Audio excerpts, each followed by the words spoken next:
To Ambassador Fuma, from Attaché Trulkan. 3201.43 Glessian Standard Calendar. Sir, I have arranged passage on the human-operated freighter Poseidon's Boneworker, which is expected to break orbit within the day. This should get me back to Glysaca on or about 3201.80.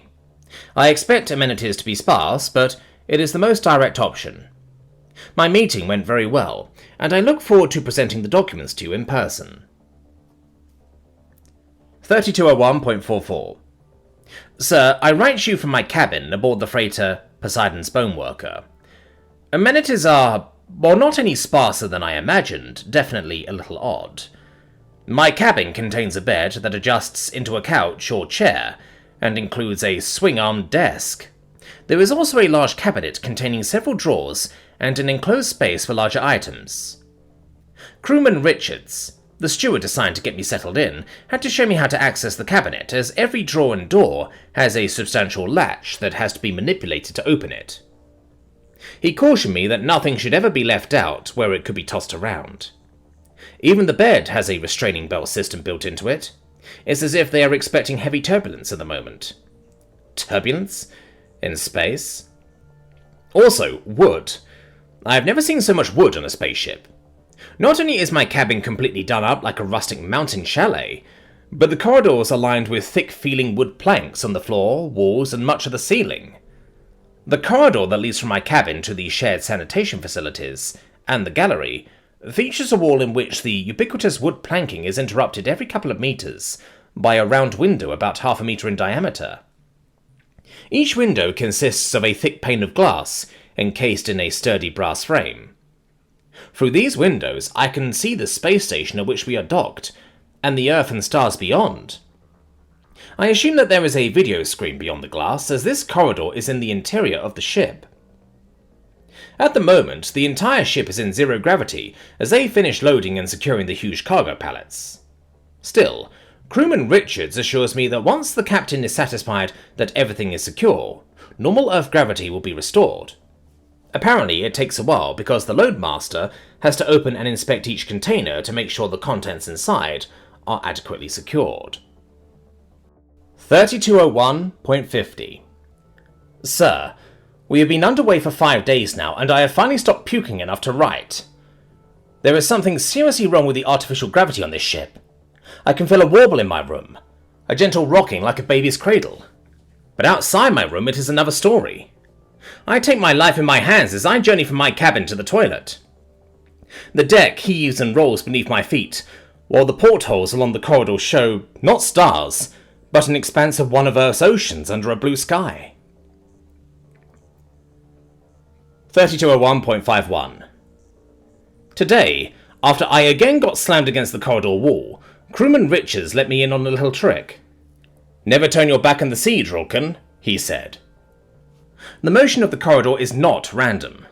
Rather, it moves in a rhythm determined by the wave action of the sea, as viewed through the portholes. By watching the sea out of the corner of my eye, I can predict and compensate for the motion of the deck.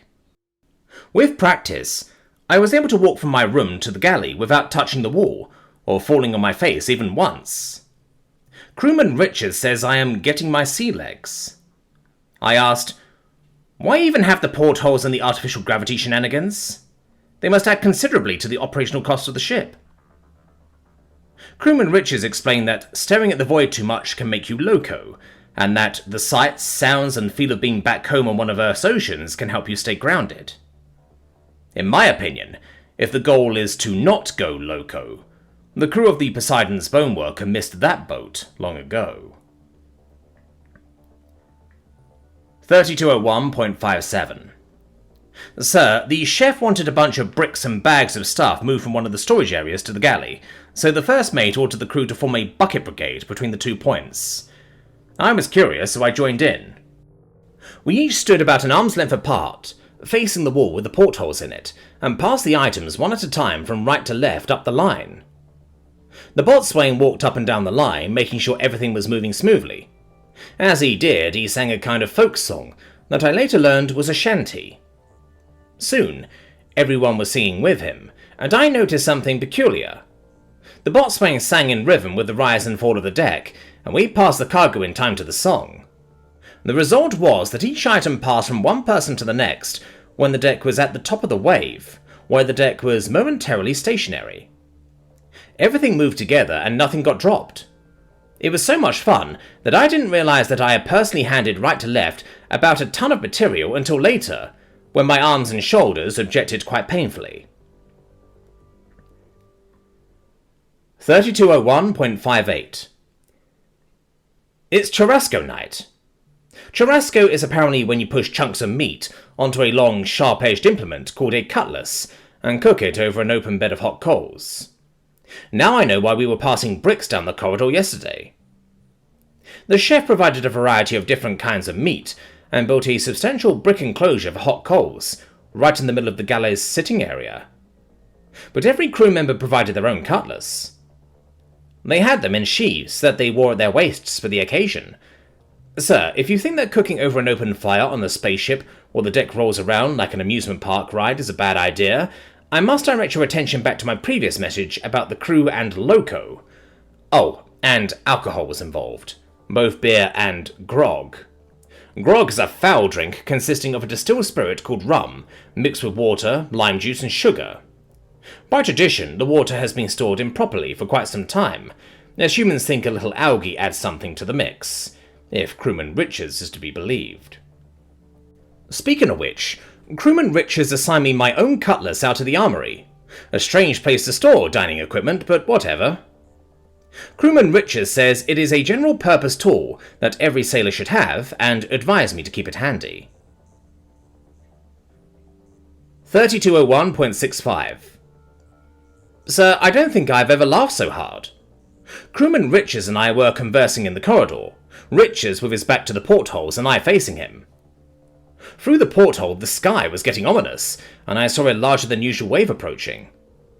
I braced with my back against the solid bulkhead, and when the ship jolted upward, watched Richards faceplant against the planks next to me. As he lifted himself up off the floor, I said, "Never turn your back on the sea, crewman." Oh, sir, the expression on his face was priceless. I'm beginning to like it here. 3201.68 Sir, do you recall the reports about a Gleasian captain and crew going rogue and attacking other ships? They had renamed their corvette the Marauder, and last I heard, there was quite a bounty posted on all of their heads. I bring it up because they paid us a visit yesterday. It was pretty early in the morning, ship's time, when the general quarters alarm sounded and the first mate called over the general address system. "Typhoon! Typhoon! Secure all items and batten down the hatches. This is not a drill. Prepare to repel boarders."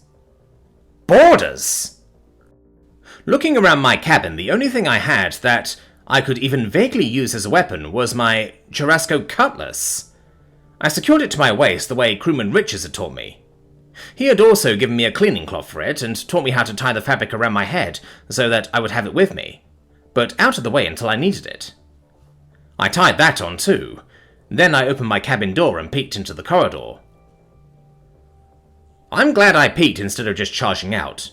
The porthole across from my room was showing a raging sea under a dark grey sky, broken by frequent lightning. As soon as I extended a leg into the corridor, I could feel that it was bucking like I had never experienced before. Even the humans were running down the corridor with one hand on the wall for balance.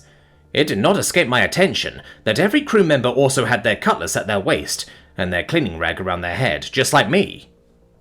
Crewman Richards saw me and said, "Come on, Trulkan! It's the Marauder! They're boarding aft!"